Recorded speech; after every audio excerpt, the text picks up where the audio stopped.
Hello everyone, Sridevi ব্লগে তোমাদের সকলকে জানাই অনেক অনেক অনেক ভালোবাসা। অনেক দিন পরে তোমাদের কাছে আবার একটা ব্লগ নিয়ে চলে আসলাম। আজকাল অনেক বৃষ্টি পড়তেছে, এই বৃষ্টির মধ্যে চাল ভাজা আর রং চা হলে তো কোনো ব্যাপারই না। তো আমাদের বাসায় সেজন্য আজকে রং চা আর চাল ভাজি চলতেছে। এগুলো আমার শাশুড়ি আমাদের জন্য এনেছিল, চাল ভাজিটা। আর তোমাদের সাথে আজকে আমার সন্ধ্যার রুটিনটাই শেয়ার করব, কারণ আমার কাজ সন্ধ্যা থেকে স্টার্ট হয়। কারণ আমার শাশুড়ি আম্মা সন্ধ্যাবেলাই অফিস থেকে বাসায় আসে, তারপরে আমার কাজ শুরু হয়। সারাদিন তেমন কোনো কাজ থাকে না। আর যে টুকটাক কাজগুলো আছে সেগুলো অ্যাকচুয়ালি ভিডিও করতে ভালোও লাগে না বাচ্চাকে নিয়ে।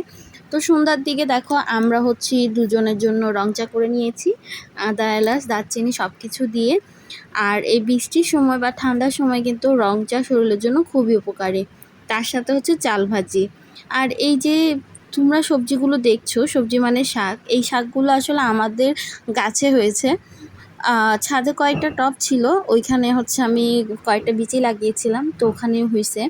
তো এখন যে পরিমাণে বৃষ্টি পড়ছে আর শাকগুলো কেমন যেন হয়ে যাচ্ছে, তো আমি বলছি তাহলে নিয়ে আসি, আজকে আমরা শাকের তরকারি খাবো। তো মা বললো আচ্ছা যাও নিয়ে আসো। শাক তো আনলাম, সমস্যা তো নাই, কিন্তু এই যে কাটতে পারছে যে কী পরিমাণ সময় লাগে কি আর বলবো। শাক খেতে কিন্তু অনেক মজা, অনেক মজা। তুমি শাক যেভাবেই রান্না করো না কেন, শাকের এত মজা হয় যে অন্যান্য তরকারির তুলনায় শাকটাই কিন্তু বেশি খাওয়া হয়। তোমরা খেয়াল করে দেখবে। চলো এবার ইউটিউবের কিছু গুরুত্বপূর্ণ কথা বলে নিই।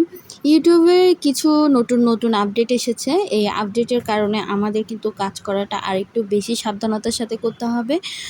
আর এর প্রথম কাজ যে ছোট বাচ্চাদেরকে দেখানো যাবে না। 18 বছরের নিচে বাচ্চাদের আসলে ভিডিওতে আনা যাচ্ছে না। তো ভিডিওতে আনলেই নাকি ভিডিওতে ইস্যু ধরায় দিচ্ছে বা সামথিং কোনো একটা প্রবলেম হচ্ছে। তো দেখো, আমি যে কাজটা তোমাদের সাথে এখন শেয়ার করছি সেটা আমি আমার ফেসবুক প্রোফাইলের জন্য কিছু ফানি ভিডিও তৈরি করেছিলাম। আর সেখানে যেহেতু 2টা রোল আছে, 2টা রোলই আমার থেকে প্লে করতে হচ্ছে, সেহেতু আমার একটু মেকওভারও করতে হচ্ছে। তো দেখো এখানে একজন বুড়ো মহিলার রোল প্লে করতে হচ্ছে, কিন্তু আমার সাথে মনে হচ্ছে না আমাকে বুড়ো মহিলার মতো। অনেকটা চেষ্টা করেছি কিন্তু কমপ্লিট হতে পারে নাই। তো পরের বার যখন আমি এই কাজগুলো করব, তখন অবশ্যই আমি আমার বিউটি প্রোডাক্টগুলো ব্যবহার করার চেষ্টা করব, কারণ আমি যেহেতু নতুন, আমি আসলে ব্যাপারটা পুরোটা বুঝতে পারিনি। তো বলে না, মানুষ যে কাজটা কখনো করে না সেই কাজটা সে কখনো পারবে না, চেষ্টা করলে অবশ্যই পারবে। যেহেতু আমি চেষ্টা করেছি আর আমার থেকে খুব ভালো লেগেছে, সো আমি নেক্সট টাইম আবার ট্রাই করব।